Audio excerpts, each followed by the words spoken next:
أعوذ بالله من الشيطان الرجيم بسم الله الرحمن الرحيم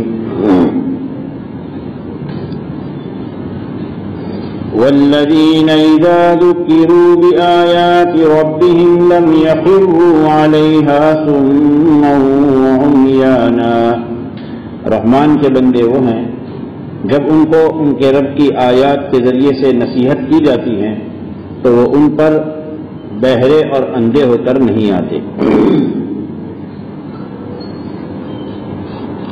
اس پر کل کچھ وضاحت ہوئی اور آج بقیہ اس کے متعلق.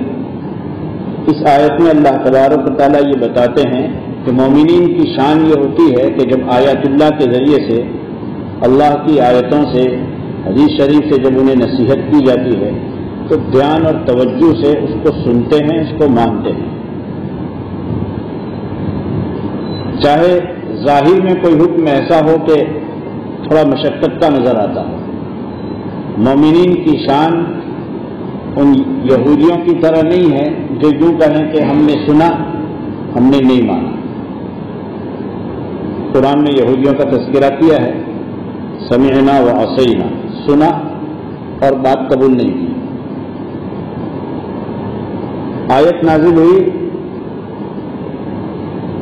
للہ ما فی السماوات و ما فی الارض ان تبدوا ما فی انفسکم او تخفوه یحاسبکم بہ اللہ. زمین اور آسمان کی سلطنت اللہ ہی کی ہے. تم اپنے جی میں جو بات ہے وہ ظاہر کرو یا چھپاؤ, اللہ تبارک و تعالیٰ اس کا حساب لے گا. پھر جسے چاہے معاف کرے اور جس کی چاہے پکڑ کرے. یہ آیت نازل ہوئی تو صحابہ بھی کانپ اٹھے اور اللہ کے رسول علیہ السلام کی مجلس میں اور آپ کی خدمت میں جا کر عرض کیا کہ یا رسول اللہ, اب تک تو اللہ کے احکام وہ تھے کہ جس کی وجہ سے جس کی ہم طاقت رکھتے تھے, ایمان لاؤ ہم ایمان لائے, نماز پڑھو, روزہ رکھو, زکوٰۃ دو, حج کرو.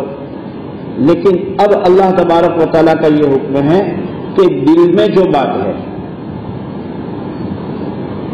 ان تبدوا ما فی انفسکم, دل میں جو خیال آ رہا ہے وہ خیال تمہارا جو آیا, چاہے تم اس کو دل میں چھپائے رکھو چاہے اس کو ظاہر کرو, اس کے اللہ پکڑ کرے گا. دل میں خیال کبھی برائی کا آدمی کے اپنے اختیار سے آتا ہے, لاتا ہے, اور کبھی دل میں کوئی گناہ کا اور برائی کا خیال آتا ہے اور وہ انسان کا اپنا اختیار ہی نہیں ہوتا, آ گیا. آیت کے ظاہر سے یہ معلوم ہو رہا ہے کہ چاہے اپنے اختیار سے برائی کا خیال آئے چاہے اختیار کے بغیر آئے, اللہ اس کی پکڑ کرے گا. یا رسول اللہ, ہمارا جو اختیار نہیں ہے اس پر بھی اب تو ہم میں سے کوئی بچ نہیں پائے گا. آپ علیہ السلام نے فرمایا کہ تم یہ چاہتے ہو کہ جیسے یہودیوں نے کہا تھا کہ ہم نے سنا ہم نے نہیں مانا, مومن کی شان تو یہ ہونی چاہیے کہ یوں کہے ہم نے سن لیا ہم نے مان لیا. جب صحابہ نے فوراً یہ کہا, اللہ تبارک و تعالیٰ نے دوسری آیت میں یوں فرمایا آمن الرسول بما انزل الیہ من ربہ والمؤمنون کل آمن باللہ وملائکتہ وکتبہ ورسولہ. پوری آیت اللہ تبارک نے دو آیتیں جو نازل فرمائی کہ رسول اللہ صلی اللہ علیہ وسلم نے بات مان لی, مومنین نے بات مان لی اور کہہ دیا سب اللہ کی طرف سے, ہم سب کو مانتے ہیں. تو پھر اللہ تبارک تعالیٰ نے اگلی آیت میں فرمایا کہ انسان کی جو طاقت میں نہیں ہے اس کا اللہ ذمہ دار نہیں بناتا.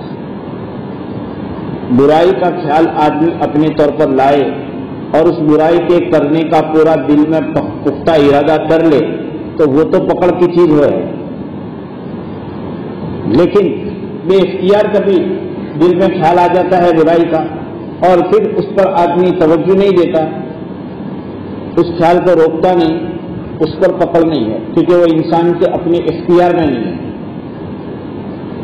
اس لیے خلاصہ کہہ رہا ہوں میں کہ حضرت مولانا مسیح اللہ خان صاحب رحمۃ اللہ علیہ فرمایا کرتے تھے کہ ہمارا دماغ جو ہے یہ ایک روڈ کی طرح ہے. جیسے روڈ پر کوئی آدمی کھڑا رہتا ہے کسی پیسنجر گاڑی کے انتظار میں, رکشا کے انتظار میں, تو ہر طرح کی گاڑی آتی ہے اس کے سامنے رکتی ہے. اگر اس پر دھیان دو گے, وہ چل رہی ہے, اس پر دھیان دو گے تو وہ روک دے گا. اور اگر رکشا چل رہی ہے, تم نے دور سے دیکھا کہ ذرا رکشا اچھی نہیں ہے, صاف ستھری نہیں ہے, تو اس پر نظر کرو گے تو روکے گا. نہیں نظر کرو گے تو وہ بیچارہ دیکھے گا, پھر دیکھے گا یہ دیکھتا نہیں تو چلتا ہو جائے گا. کہ بس ہمارا دماغ بھی ایسا ہی ہے, اس میں اچھے بھی خیال آتے ہیں, جیسے اچھی گاڑیاں گزرتی ہے, برے بھی خیال آتے ہیں. اگر اس طرف دھیان دو گے تو وہ رکے گا کہ یہ ہمیں بلانا چاہتا ہے. برائی کا خیال آئے, اس کی طرف دھیان نہ دو, وہ آٹومیٹک چلا جائے گا. جب اس کو روکیں گے, اس کو سوچیں گے, پھر شیطان اس کے ساتھ مسالہ لگائے گا, اور پھر اس برائی کی طرف آدمی دھیمے دھیمے درجات آگے بڑھتے ہیں برائی کرنے کے. تو اللہ کے رسول علیہ الصلوۃ والسلام پر یہ آیت جب نازل ہوئی, صحابہ نے جب یہ کہا تو اللہ تبارک نے فرمایا لا یکلف اللہ نفسا الا وسعها لها ما کسبت وعلیہا ما اکتسبت. اپنے اختیار سے اگر برائی کا خیال لاؤ گے اور اپنے اختیار سے برائی کے خیال کو جماؤ گے تو ایسی صورت میں پکڑ ہوگی, ورنہ نہیں ہوگی. اور اس میں بھی اللہ تبارک تعالیٰ کا بڑا کرم ہے کہ ایک آدمی نیکی کا خیال اس کے دل میں آئے اور پھر نیکی کرے, تو نیکی کا خیال لانے پر اللہ تبارک و تعالیٰ اس کو اجر دیتے ہیں, نیکی کرنے پر نیکی کے کرنے کا اجر دیتے ہیں. اور اسی درجے کا اگر برائی کا خیال آ جاتا ہے اور پھر آدمی اس پر توجہ نہیں کرتا تو اس پر پکڑ نہیں ہوگی, بلکہ اس پر دھیان نہ کرنے اور اس گناہ سے بچنے کی وجہ سے بچنے کا ثواب لکھا جاتا ہے. تو خلاصہ یہ ہے کہ اس آیت کے ضمن میں یہ بتایا جا رہا ہے کہ جو بھی نصیحت قرآن سے کی جائے, جو بھی حدیث سے نصیحت کی جائے, اس کو دل و جان سے قبول کرنا چاہیے, اس پر توجہ دینی چاہیے. اور یہ قرآن ہے ہی ایسا مٹھاس بھرا, قرآن پورا مٹھاس بھرا ہوا. اس زمانے میں بھی ایک قصہ ہوا, دن بھر تو یہی لوگ سردار تھے لوگوں کو حق بات کے قبول کرنے سے روکنے کے لیے. کہ کون؟ اس وقت مسلمان ہوئے تھے حضرت ابو سفیان, ابو جہل اور اخنس. یہ مشرکین کے 3 سردار تھے. قریش میں, مکہ میں یہ 3 سردار تھے جو لوگوں کو ایمان لانے سے روکتے تھے.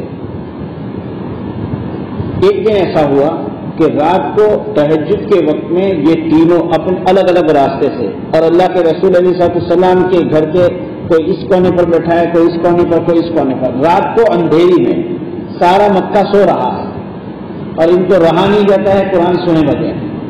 تو یہ تینوں مکہ المکرمہ اپنے اپنے گھر سے اللہ کے رسول علیہ السلام کے گھر, آپ علیہ السلام تہجد میں قرآن پڑھتے تھے تو قرآن اس پر پڑھتے تھے کہ کوئی سننا چاہے تو سن سکے. باہر بیٹھے بیٹھے سن رہے ہیں دھیان سے. جب فجر ہونے کا وقت لگ گیا تو ان کو ہوا کہ اب کوئی آ جائے گا, کوئی ہمیں دیکھ جائے گا, تو یہ تینوں اپنے اپنے طور پر چلنے لگے. ہوا ایسا کہ یہ تینوں ایک جگہ پر جمع ہو گئے.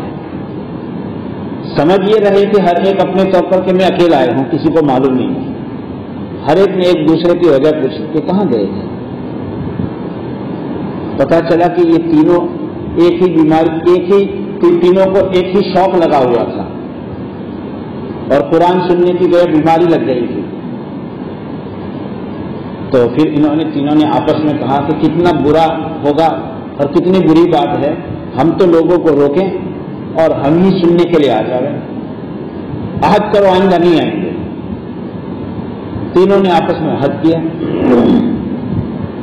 روایت میں ہے دوسری دن پورا دن پورا ہو گیا, رات ہو گئی اور رات کو دیر ہو گئی, تو پھر ان کو دل میں یہ خیال آیا, شوق پیدا ہوا, سننے کا جذبہ پیدا ہو رہا ہے, اچھا نہیں لگ رہا ہے سنے بغیر.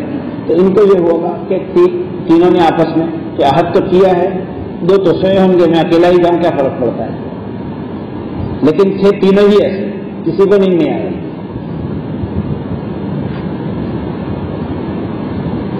پھر تینوں جمع ہو گئے, اب الگ الگ جگہ پر واپس نکلنے لگے. قرآن سننے کے بعد، تو پھر واپس آپس میں عہد کیا، پورا دن پورا ہو گیا، تیسری رات میں تینوں کو رہا نہیں گیا، نہ ابو جہل کو، نہ اخنس بن شریک کو، اور نہ حضرت ابو سفیان کو، جو اس وقت تک مسلمان نہیں ہوئے تھے، اور تینوں واپس جمع ہو گئے اور سننا چاہ رہے تھے اور سن رہے ہیں اور مزہ لے رہے ہیں، کیونکہ قرآن میں اللہ تبارک و تعالیٰ نے ایک خاص قسم کی مٹھاس رکھی ہے۔ اس لیے دیکھو، جب کوئی اچھا قرآن پڑھتا ہے نا تو چاہے لوگ سمجھتے نہیں ہیں، لیکن کوئی اچھا قرآن پڑھنے والا قرآن پڑھتا ہے تو لوگ جھومتے ہیں۔ کیوں؟ اللہ تبارک و تعالیٰ کے کلام میں لوگوں کا جو کلام ہوتا ہے اس کے مقابلے میں اللہ تبارک و تعالیٰ کا کلام یعنی اللہ کی بات جو ہے اس میں ایک الگ مٹھاس اللہ تبارک و تعالیٰ نے رکھی ہے۔ اس لیے ایک بزرگ تھے، عالم تو نہیں تھے لیکن متبع شریعت تھے، کوئی بات کرے تو اس کی بات سے فوراً سمجھ جاتے تھے کہ یہ قرآن کی بات ہے، یہ حدیث کی بات ہے، یا یہ اور کسی آدمی کی بات ہے۔ لوگوں نے پوچھا کیسے پہچان جاتے ہیں؟ کہ جب کوئی آدمی قرآن پڑھتا ہے تو اس کے منہ سے خاص قسم کی روشنی نکلتی ہے، اس قسم کی روشنی کہیں اور نہیں ہوتی، اور جب وہ حدیث شریف بولتے ہیں تو چاہے یوں نہ کہیں کہ حدیث میں ہے، لیکن حدیث کا مضمون اگر پیش کرتے ہیں تو اس کے منہ سے ایک خاص قسم کی روشنی نکلتی ہے جو اللہ کے رسول علیہ السلام کے روزے اقدس تک جاتی ہے، اور عام لوگوں کے بات میں یہ روشنی نہیں ہوتی۔ تو جب قرآن کو آدمی پڑھتا ہے اچھا، تو کیوں آخر اس طرح سب جھومتے ہیں؟ اور یہ ایسا نہیں، یہاں کی بات نہیں ہے، کل قیامت میں جب فیصلے ہوں گے اور فیصلے ہونے کے بعد لوگ جنت میں چلے جائیں گے، جہنم کے لوگ کے حقدار جو ہوں گے وہ جہنم میں چلے جائیں گے، جنت میں بھی ایک مجلس لگے گی، اس میں مردوں کو مجلس میں آنا ہوگا اور عورتوں کو اللہ تبارک ان کے گھر بیٹھے بیٹھے سنائیں گے۔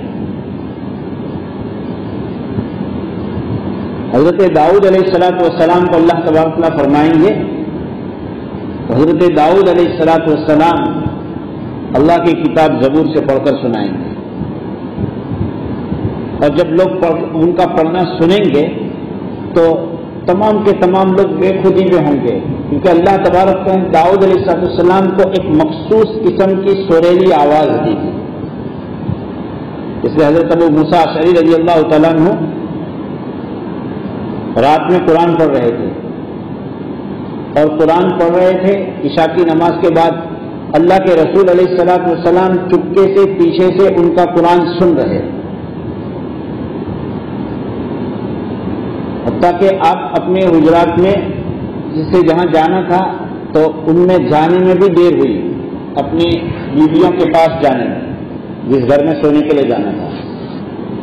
دوسرے دن آپ علیہ السلام نے حضرت ابو موسیٰ اشعری رضی اللہ عنہ سے فرمایا، لقد اوتیت مزمارا من مزامر آل داؤد، تم کو تو حضرت داؤد کے گھرانے کی ایک خاص سریلی آواز کا حصہ دیا گیا ہے۔ کہ یا رسول اللہ آپ سن رہے تھے، اگر مجھے پتہ چلتا کہ آپ سن رہے ہیں تو میں آپ کو اور اچھا لگتا اس طرح پڑھتا۔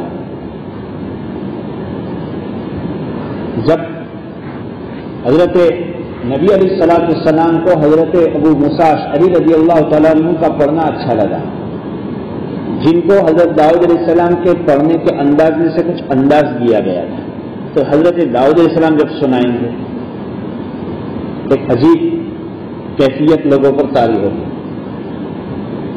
اللہ تبارک و تعالیٰ نے جتنا مقدر میں رکھا ہوگا ان کے وہ پڑھیں گے، پھر اللہ فرمائیں گے کیسا لگا؟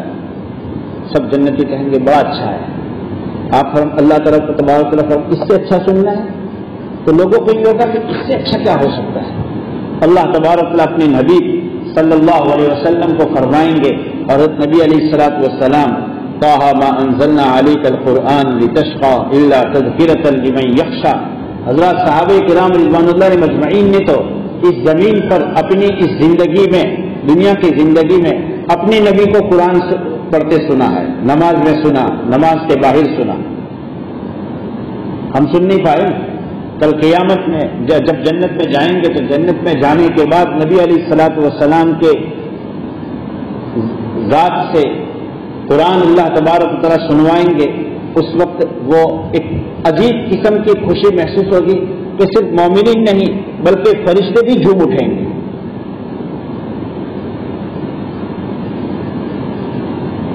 پھر اللہ تبارک و تعالیٰ فرمائیں گے کہ کیسا لگا؟ تو لوگ کہیں گے بہت مزہ، پہلے سے بھی اچھا لگا۔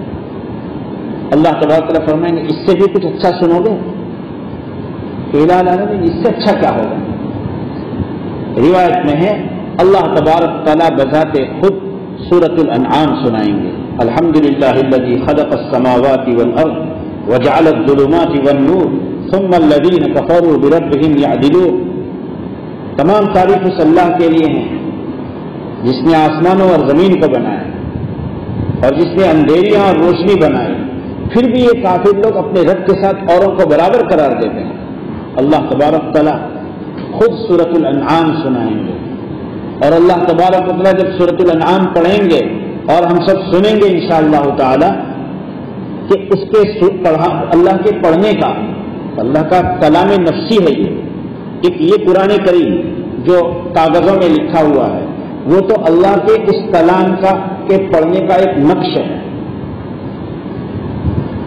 جیسے ایک آدمی گھر میں کچھ کسی کو اور حاکم لوگوں میں ایک حکم جاری کر دے بول کر کے، تو پھر کوئی اس کو نوٹ کرے، وہ اصل ان کا جو بولنا ہوتا ہے وہ اصل ان کی بات ہے، اور جو کچھ لکھا جاتا ہے وہ اس بول کو ثابت کرنے کے لیے اور لوگوں کو تحریری شکل میں رائٹنگ میں پہنچانے کے لیے کچھ حروف ہیں، وہ حروف ان کی بات نہیں ہے، ان کا بولنا تو الگ تھا۔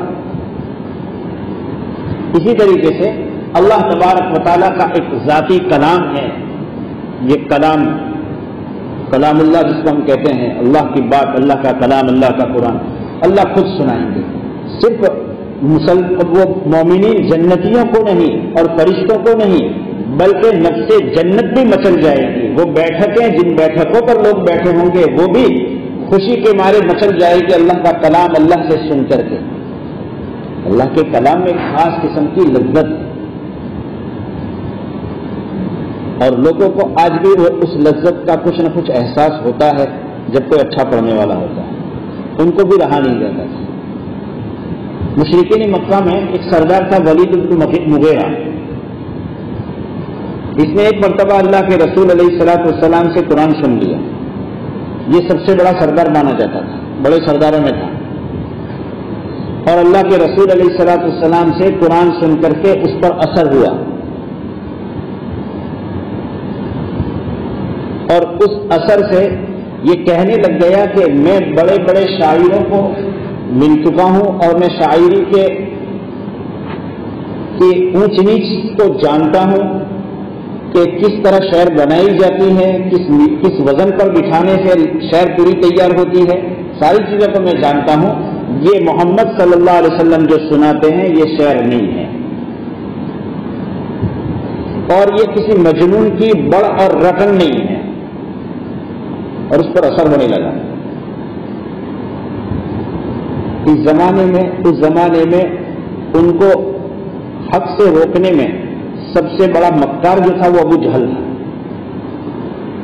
جیسے فرعون کو روکنے کے لیے اس کا وزیر حامان تھا، یہ بڑا مکار تھا۔ اور کچھ لوگ ہوتے ہیں کہ جو لوگوں کے مائنڈ واش غلط طریقے سے بھی کرنا جانتے ہیں، دماغوں کو دھونا، اور صحیح بات پر وہ چل رہے ہوں تو ان صحیح بات سے ہٹا کر کے غلط بات کی طرف پھر ڈال دینے کی مہارت بعض لوگوں میں ہوتی ہے۔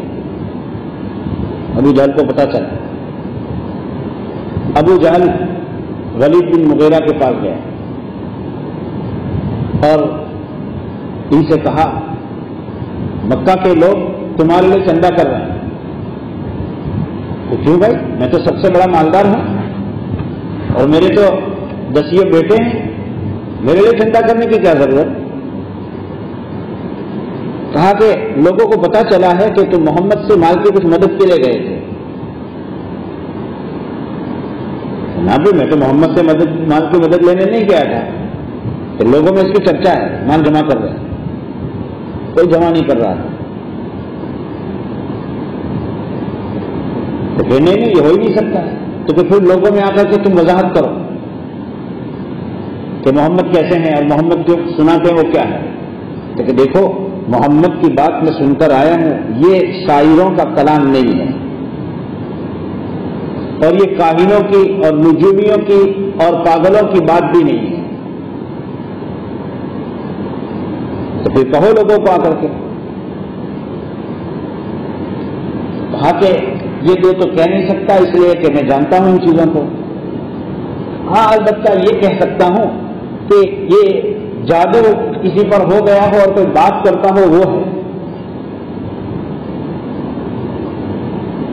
اور پھر ابو جہل نے ولید بن مغیرہ کو جو اثر ہو رہا تھا اس اثر کو روکنے کی محنت کی، لیکن اس پر اتنی بات تو ہو گئی کہ یہ قرآن جو ہے کسی شاعر کا کلام نہیں ہے اور یہ کسی پاگل کا رٹن نہیں ہے. تو خیر یہ کہ قرآن کریم لوگوں پر اثر کرتا ہے اور اس کا اثر ہمیں لینا چاہیے. اور حضرت صحابہ کرام رضوان اللہ اجمعین نے پورے طور پر اللہ کے رسول علیہ الصلوۃ والسلام کی صحبت میں رہ کر کے ہر نصیحت کی بات کو اپنے دل و جان سے باندھا. رسول اللہ صلی اللہ علیہ وسلم کی وفات کے 40 دن باقی ہیں، یعنی پتہ چلا بعد میں کہ 40 دن کے بعد آپ کی وفات ہو گئی. اس وقت حضرت جریر بن عبداللہ رضی اللہ تعالیٰ عنہ مسلمان ہو رہے ہیں.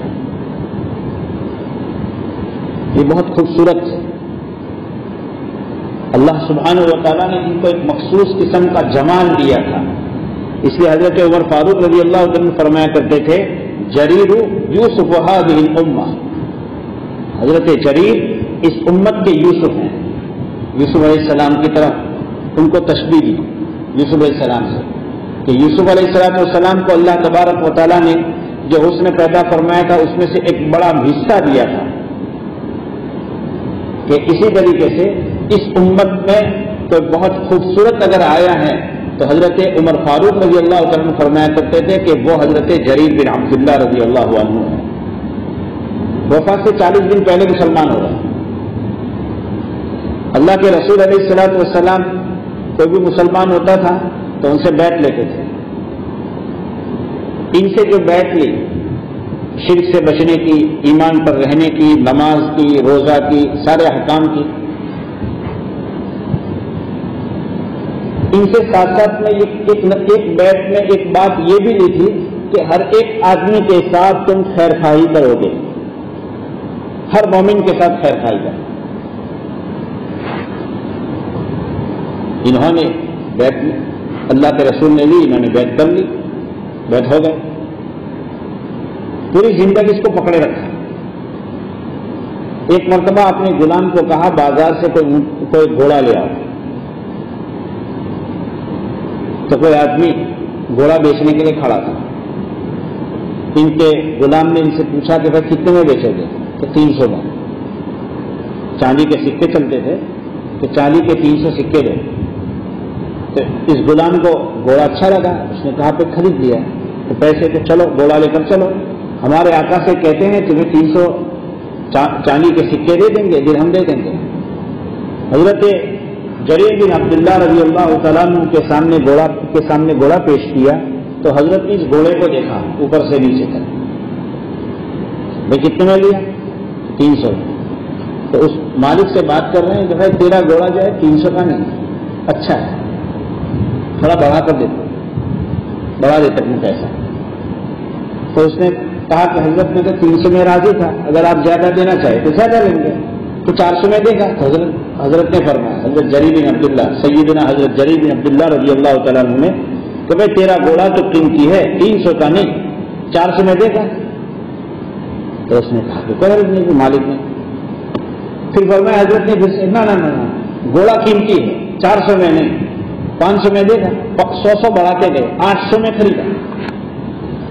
حاضرین میں سے کسی نے پوچھا حضرت یہ تو اپنی خوشی سے، اسے مجبور نہیں کیا گیا تھا، اس نے اپنی خوشی سے اپنے گھوڑے کی قیمت 300 درہم طے کی.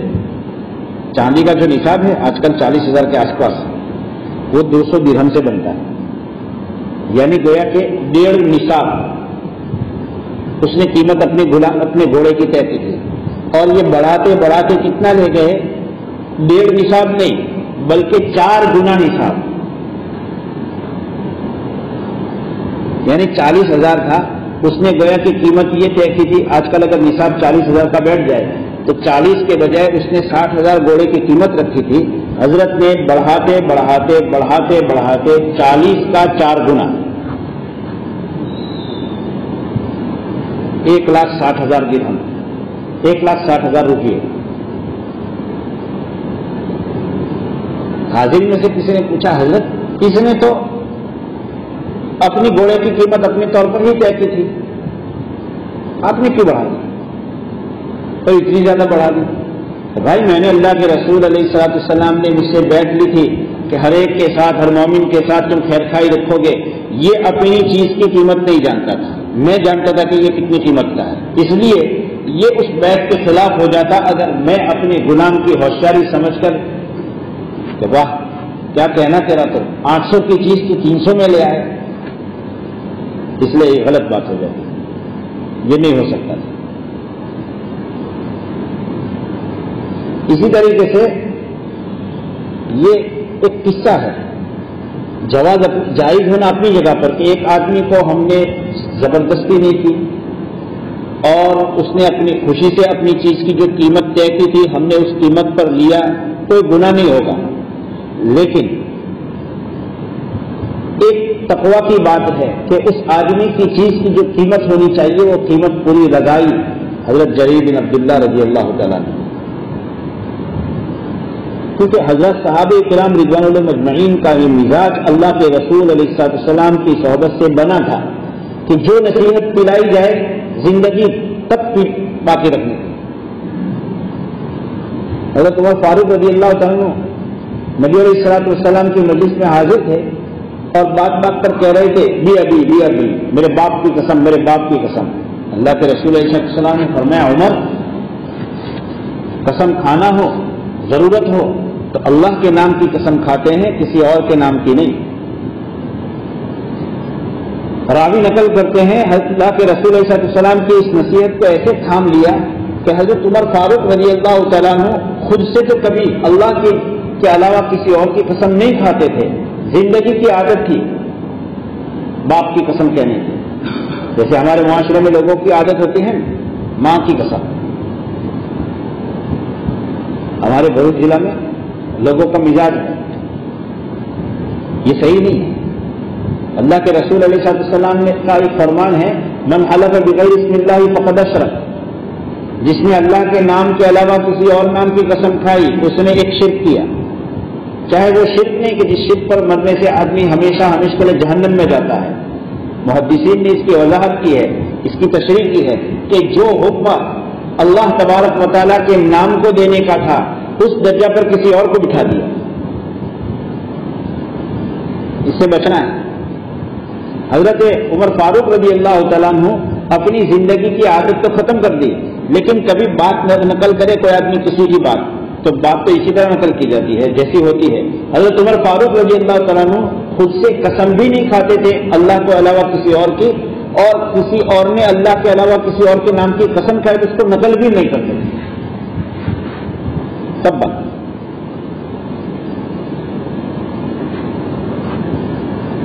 اللہ کے رسول علیہ السلام کے لیے مکہ المکرمہ کی زندگی کو تنگ کر دیا ہے مشرکین نے.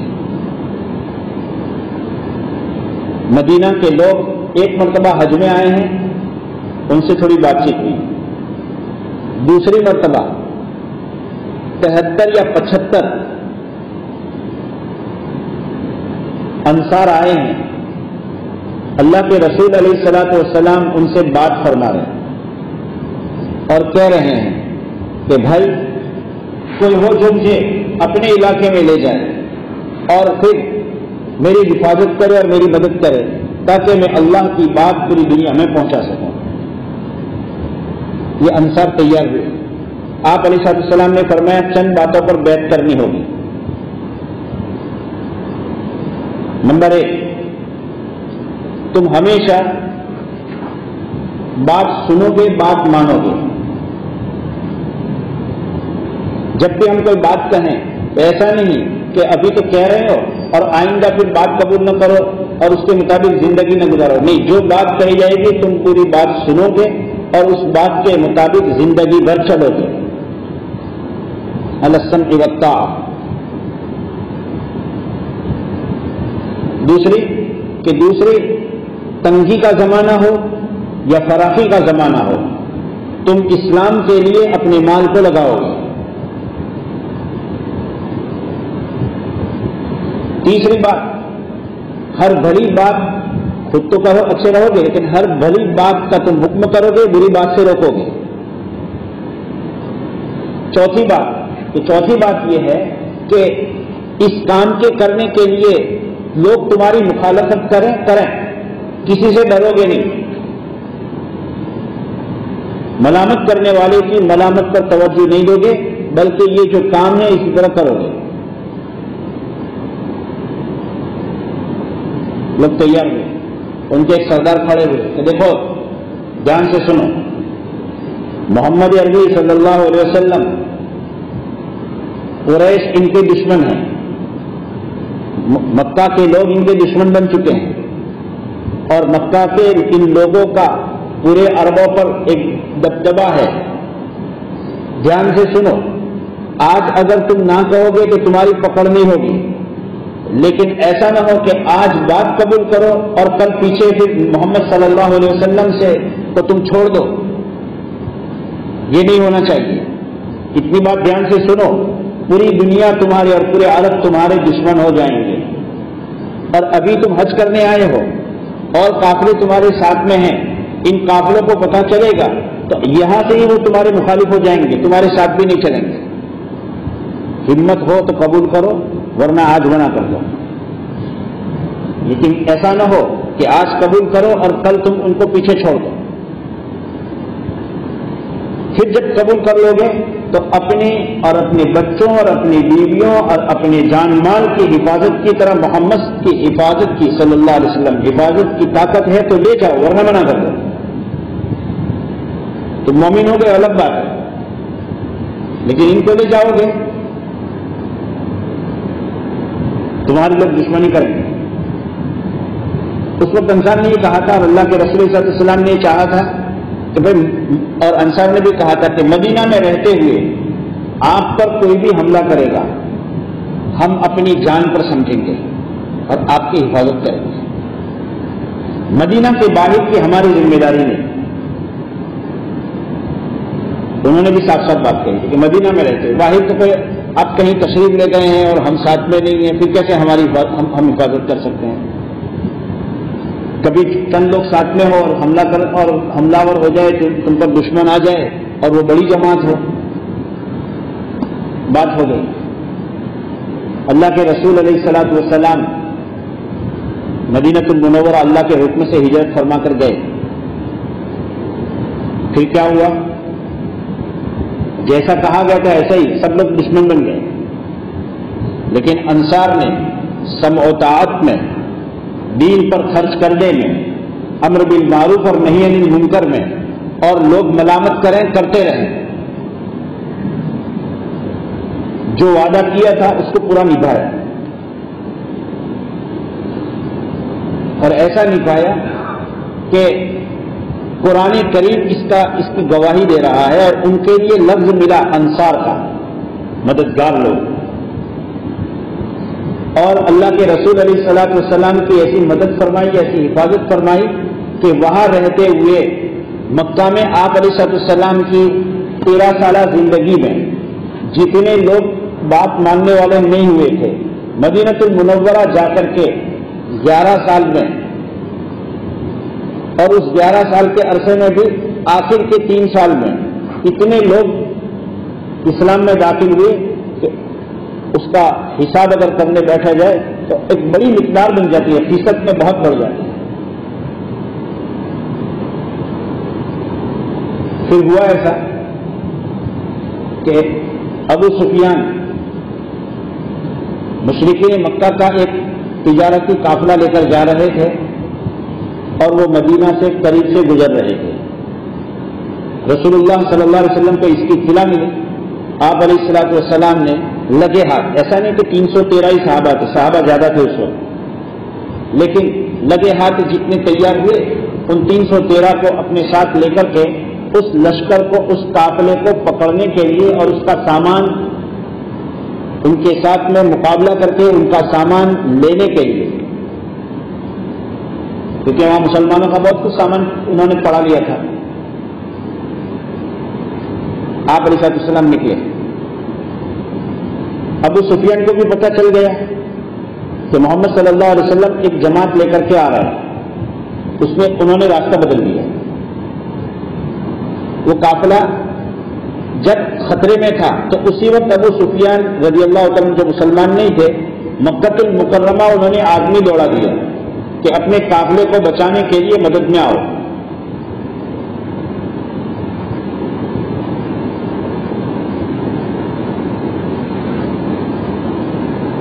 قافلہ نکل گیا، خطرے سے بچ گیا. ابو سفیان نے پھر کہلا بھیجا کہ اب مت آؤ، ہمارا قافلہ بچ نکلا ہے، اب ہم ان کے ہاتھ میں آنے والے نہیں. لیکن ابو جہل کا دماغ خراب تھا، تکبر تھا دماغ میں. تو اس ابو جہل نے جب اس کو دوسری خبر پہنچی کہ اب آنے کی ضرورت نہیں ہے، تو کہا کہ نا یہ محمد اور ان کے ساتھیوں کی ان کی مجال کیا تھی کہ ہمارے قافلے کو روکیں، ہم تو جائیں گے بدر پر رکیں گے اور ان کو زیر کریں گے اور سارے عرب یاد رکھیں گے کہ قریش اور مکہ کے جو لوگ ہیں ان کا مقابلہ کبھی کرنے کی کوئی ہمت نہیں کر سکے گا. ایسے ہم نشان وہاں قائم کریں گے. اس بیچارے کو کہاں معلوم تھا کہ ہماری کامیابی کے نشان کے وہاں جمانے کی بات کرنے والا. اور پھر یوں کہا وہاں جائیں گے اور ان کی کھوپڑیوں میں شراب بھر کر پئیں گے. اس کو کہاں معلوم تھا کہ بیچارے کی ٹانگ پکڑ کر قلیب بدر میں، بدر کا ایک کنواں تھا، اس کنویں میں پھینک دیا جائے گا اور جہاں وہ اپنے کامیابی اور اپنی سربلندی اور اپنے تکبر کے نشانات گاڑنے کی بات کرتے تھے، اللہ تبارک و تعالیٰ ہمیشہ ہمیشہ کے لیے اسلام کی سربلندی کے نشانات کو قائم کرنے والے تھے. لیکن دیکھو اللہ کے رسول علیہ الصلوۃ والسلام نے بھی جیسا عہد ہوا تھا اس عہد کے مطابق جب پتہ چل گیا کہ قافلہ نکل چکا ہے اور سامنے 1000 کا لشکر جرار آ رہا ہے اور وہ بدر پر پہنچ رہا ہے، آپ علیہ السلام نے انصار اور مہاجرین ساتھ میں تھے، 313 میں انصار بھی تھے، مہاجرین بھی تھے، ان کو روکا اور آپ علیہ السلام نے یہ خبر دی کہ ہم جس کام کے لیے نکلے تھے کہ زیادہ محنت مشقت کے بغیر مال مل جائے گا. وَتَوَدُّونَ أَنَّ غَيْرَ ذَاتِ الشَّوْكَةِ تَكُونُ لَكُمْ، تم یہ چاہ رہے تھے کہ کانٹا بھی نہ چبھے اور مال پانی مل جائے، وہ چاہ رہے تھے. اور اللہ یہ چاہتا رہے تھے کہ اسلام کے نشانات لگ جائیں اور اسلام کی سربلندی ثابت ہو جائے. اور اللہ چاہ رہے تھے کہ حق کو حق ثابت کر کے بتا دے اپنے کلمات سے. آپ علیہ السلام نے صحابہ کو ایک خبر دی کہ قافلہ نکل چکا ہے، سامنے ایک بڑا لشکر ہے، بولو کیا کرنا ہے. سب سے پہلے حضرت ابو بکر صدیق رضی اللہ تعالیٰ عنہ کھڑے ہوئے اور عرض کیا حضرت آپ کا جو حکم ہوگا وہ کام کرنے کے لیے ہم تیار ہیں، جو آپ کی رائے ہے وہ ہم کریں گے. آپ فرمائیں. حضرت ابو بکر بیٹھ گئے. حضرت عمر فاروق رضی اللہ تعالیٰ عنہ کھڑے ہوئے اور انہوں نے بھی اسی بات کی تائید کی کہ حضرت آپ جو ارشاد فرمائیں گے وہی ہم کریں گے. آپ فرمائیے کیا چاہتے ہیں. اس کے بعد حضرت مقداد بن الاسود رضی اللہ تعالیٰ عنہ کھڑے ہوئے اور انہوں نے بھی یہ کہا کہ یا رسول اللہ ہم ان یہودیوں کی طرح نہیں ہیں جنہوں نے حضرت موسیٰ علیہ السلام کو یوں کہا تھا اذهب انت وربك فقاتلا انا هاهنا قاعدون، جاؤ تم اور تمہارا رب جا کر کے مل کر لڑو، ہم یہاں بیٹھ کر کے تماشا دیکھتے ہیں. اور مفسرین اس کی وضاحت کرتے ہوئے لکھتے ہیں کہ جنگ کرنے کے لیے تو محمد موسیٰ علیہ السلام تمہارا خدا مل کر کے جنگ کرو، اور جب فتح کا جشن منانے کی بات ہوگی نا تو ہم آ جائیں گے، کامیابی کا جشن منانا ہوگا تو اس وقت ہم تمہارے ساتھ رہیں گے، ابھی تو نہیں آئے۔ نبی علیہ الصلوۃ والسلام، یا رسول اللہ ہم ان کی طرح نہیں ہیں کہ ہم آپ کو چھوڑ دیں گے، ہم تیار ہیں۔ لیکن وہ تینوں جو تھے یہ تینوں مہاجر تھے، حضرت ابوبکر رضی اللہ تعالیٰ عنہ، حضرت عمر، حضرت مقداد بن الاسود، یہ تینوں مہاجر میں سے تھے۔ انصار سمجھ گئے کہ اللہ کے رسول علیہ السلام حضرت ابوبکر کے کہنے کے بعد پوچھ رہے ہیں کہ بھائی بولو کیا کہنا چاہتے ہو، حضرت عمر کے کہنے کے بعد بھی پوچھ رہے ہیں کہ بولو کیا کہنا چاہتے ہو، حضرت مقداد بن الاسود کے بولنے کے بعد بھی کہہ رہے ہیں کہ کیا کہنا چاہتے ہو۔ تین مرتبہ آپ علیہ السلام کو ایک ہی بات کہی جا رہی ہے، لیکن پھر بھی آپ پوچھ رہے ہیں، تو انصار سمجھ گئے کہ شاید اشارہ ہماری طرف ہے۔ اور وہ بات اس لیے کہ بدر جو ہے وہ تقریباً مدینہ المنورہ سے 150 کلومیٹر کے فاصلے پر ہے۔ بات یہ ہوئی تھی کہ مدینہ میں رہتے ہوئے تم پر کوئی حملہ کرے گا تو ہم تمہاری اپنی جان کی طرح حفاظت کریں گے، مدینہ سے باہر ہے۔ انصار پر ضروری نہیں تھا، انصار کے سردار کھڑے اور کھڑے ہو کر کے کہا انہوں نے، یا رسول اللہ شاید اشارہ ہماری طرف ہے، ہم نے آپ کے ہاتھ پر بیعت کی ہے، ہم آپ کو چھوڑنے والے نہیں ہیں، اگر آپ ہم کو یہ کہیں گے کہ گھوڑے لے کر کے سمندر میں کود پڑو تو ہم کود پڑیں گے۔ اور وہاں سے برق الغماد ایک بہت دور دراز جگہ سمجھی جاتی تھی کہ یا رسول اللہ اگر آپ ہم کو برق الغماد جانے کو کہیں گے تو وہاں پر بھی ہم جانے کے لیے تیار ہیں، آپ جو فیصلہ کریں گے ہم پیچھے نہیں ہٹیں گے۔ آپ علیہ السلام کا چہرہ کھل اٹھا، پھر آپ نے فرمایا چلو ہم بدر کے میدان میں پہنچتے ہیں۔ تو اس حال میں بھی حالانکہ انصار پر ذمہ داری نہیں تھی، جو بیعت ہوئی تھی اس بیعت کے مطابق، اس لیے آپ علیہ السلام نے پوچھ رہے ہیں، اور انصار نے السمع والطاعہ، سنیں گے مانیں گے، کسی حال میں اللہ کے رسول علیہ السلام کی بات کو چھوڑا نہیں، اور اللہ کے رسول علیہ السلام کے اشارے کے مطابق اپنے مال کو خرچ کیا، تنگی میں بھی خرچ کیا، کشادگی میں بھی خرچ کیا۔ کسی حال میں حضرت نبی علیہ السلام کے ان صحابہ نے بات چھوڑی نہیں، پوری بات اطاعت فرما برداری کی، اور اللہ تبارک و تعالیٰ نے ان کی کامیابی، ان کی کامرانی کے نشانات اور ان کی اس کی خوشخبریاں ان کو نبی علیہ السلام کی زبان سے سنا دی۔ چنانچہ آپ علیہ السلام نے انصار کے متعلق بھی فرمایا، انسان کپڑے پہنتا ہے، ایک اس کا کپڑا بنیان کی طرح اندر کا آج کے زمانے میں، اور ایک باہر کا۔ اس زمانے میں بھی دو کپڑے، ایک اندر کی چادر ایک باہر کی چادر۔ آپ نے فرمایا اور لوگ جو ہیں وہ باہر کی چادر کی طرح ہے، انصار میرے اندر کے کپڑے کی طرح ہے۔ حضرت نبی علیہ السلام کی زمین سے پردہ فرما رہے ہیں،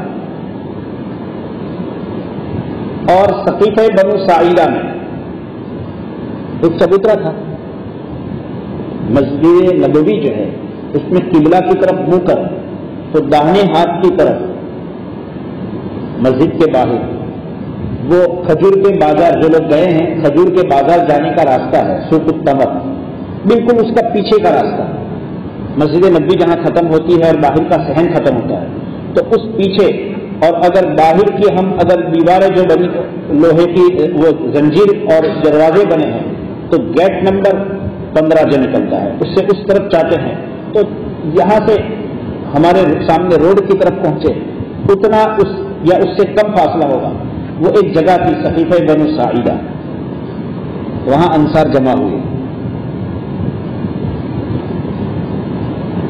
جب اللہ کے رسول علیہ السلام پردہ فرما گئے ہیں، اس لیے ایک امیر بنانا ہوگا۔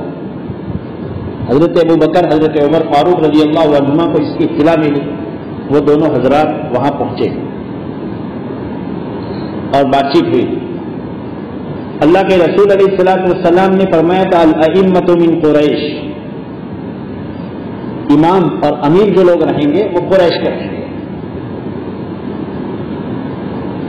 بات چیت جو چل رہی تھی تو اس وقت ایک انصاری صحابی رضی اللہ عنہ یوں فرمایا منکم امیر و منا امیر، ایک امیر تمہارا ایک امیر ہمارا، یہ دونوں ذمہ دار۔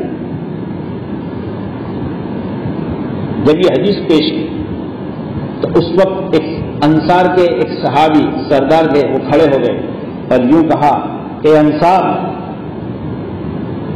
تم نے نبی کا اور مہاجرین کا جو ساتھ دیا ہے یہ آخرت کے لیے، دنیا میں اس کا بدلہ نہ چاہو۔ اللہ کے رسول علیہ السلام کا فرمان ہے الائمۃ من قریش، امام اور امیر تو صرف قریش سے رہے گا، ہمارا کوئی امیر نہیں۔ آسان بات نہیں ہے۔ آج کی دنیا میں صحابہ کی زبان پر تو بات نہیں تھی، لیکن آج کی دنیا میں لوگ یہ سمجھتے ہیں باہر کا وہوایا، گجراتی زبان میں، کہ باہر سے آیا ہوا ایک بسا ہوا آدمی اور وہ ہم پر سرداری کرے، یہ تو ہو ہی نہیں سکتا۔ صحابہ انصار نے یہ بھی نہیں رکھا، اور اسی وقت حضرت ابو بکر صدیق رضی اللہ تعالیٰ عنہ کا ہاتھ پکڑ لیا لوگوں نے اور کہا کہ آپ ہی امیر اور آپ کی اطاعت میں ہم چلیں گے۔ انصار تھے۔ اللہ تبارک و تعالیٰ نے ان کے متعلق یوں فرمایا کہ جہاں ایمان قرار پکڑتا ہے، ایمان جگہ پکڑتا ہے، اور آپ علیہ الصلوۃ والسلام نے انصار کے لیے اور مدینہ کے لیے فضیلت رکھی کہ مدینہ اپنے اندر کے باطن کو ایسے باہر پھینکتا ہے جیسے کہ لوہار کی بھٹی، لوہے پر سے زنگ اور میل کچل کو، لوہے کو جب آگ میں گرم کرنے کو رکھا جائے تو اس پر کتنا بھی کچرا ہوگا کاٹ لگ کر کے وہ جتنا زیادہ گرم ہوتا جائے گا وہ سب نیچے گر جائے گا۔ آپ علیہ السلام نے فرمایا کہ دجال جب نکلے گا تو بھی مدینہ کی حفاظت کے لیے اللہ تبارک تعالیٰ فرشتوں کا نظام رکھے گا، لیکن جو مدینہ میں جو غلط لوگ ہوں گے وہ مدینے میں زلزلے آئیں گے 3، جو پکے لوگ ہیں وہ مدینے میں رہیں گے اور جو ڈھیلے ڈھارے لوگ ہوں گے وہ مدینہ کے باہر جائیں گے اور دجال باہر ملے گا۔ اس لیے آپ علیہ الصلوۃ والسلام کے ان صحابہ نے اللہ کے اس فرمان کے مطابق، یہ کچھ نمونے آپ کو میں نے پیش کیے، اس انصار نے اور اس مہاجرین نے واقع میں جو نصیحت کی گئی وہ قبول، اس کو رتی برابر چھوڑا نہیں، اور تفصیلی بہت سے حضرات صحابہ کرام کے اللہ کے رسول اور قرآن کریم میں اللہ تبارک و تعالیٰ کی طرف سے کوئی نصیحت کی گئی ہو اور اس کو قبول کیا ہے اور اس کو چھوڑا نہیں ہے، اس کے تفصیل اور بہت سے قصے ہیں۔ یہ کچھ نمونے آپ کے سامنے پیش کیے ہیں جس سے ہمارے بھی اندر بھی یہ ہمت پیدا ہونی چاہیے کہ قرآن سے اور حدیث سے جو نصیحت ہمیں کی جائے اس نصیحت کو ٹالنا نہیں چاہیے، اس کو پکڑے ہی رہنا چاہیے۔ اللہ ہمیں اس کی توفیق عطا فرمائے۔ ایک کچھ ساتھی لوگ نے بھی پوچھا، ایک سوشل میڈیا پر کسی مولانا صاحب کا ایک آڈیو وائرل ہے کہ وتر کی نماز پڑھنے کے بعد جب کوئی آدمی ایک سجدہ کرے اور سبوحن قدوسن رب الملائکہ کی 5 مرتبہ پڑھے، پھر ایک جلسہ کرے اور آیت الکرسی پڑھے، پھر واپس سجدہ کرے اور سجدے میں یہی 5 مرتبہ کلمہ پڑھے، تو اس کی وجہ سے 100 حج کا 100 عمرے کا اللہ تبارک و تعالیٰ 1000 فرشتوں کو بھیجتے ہیں اور وہ اس کی نیکیاں لکھتے ہی جاتے ہیں، بہت کچھ فضائل۔